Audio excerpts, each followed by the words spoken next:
Day 18 of adding mods that my comment section recommends until I break Minecraft.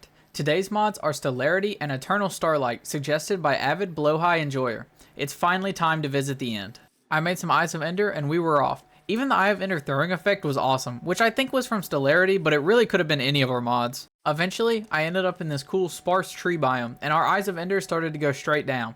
Now I know mining straight down is a crime comparable to the worst things ever, like voting for the armadillo, but I figure with our gear, we should be able to survive almost anything. I soon fell into the stronghold and it looked completely different from vanilla. It looked awesome, but it turned out some pillagers had set up here and I had to fight them off. Now the evokers didn't drop totems like I wanted, but I did end up getting this Book of Convergence, which lets us cast a spell that teleports me wherever it lands. This fancy stronghold was like a maze, but I did find the portal room eventually. I filled the portal with my Eyes of Ender and I played this awesome animation when it opened. I jumped right through. What I found on the other side was like nothing I've seen before. The end was mixed in with gray blocks and foliage that really made it seem alive. In the center I found 4 end crystals and the mod guided me into spawning the Ender Dragon. Now that the dragon was here, it was time to work my way up the pillars. At first, I was worried because I thought my gun might not break the crystals, but luckily it did.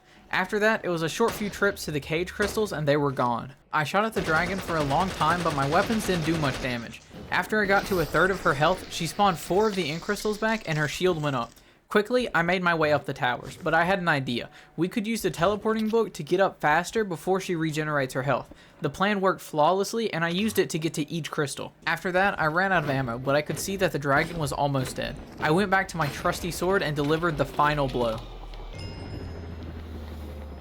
I was rewarded with the Dragon Blade, which dealt even more damage than our netherite twin blade, and I could see that the gateway to the outer island had opened. I originally planned to do all of the end in today's video, but we ran out of time. Don't forget to leave your mod suggestions in the comments and come back tomorrow to see what else is hidden in the end.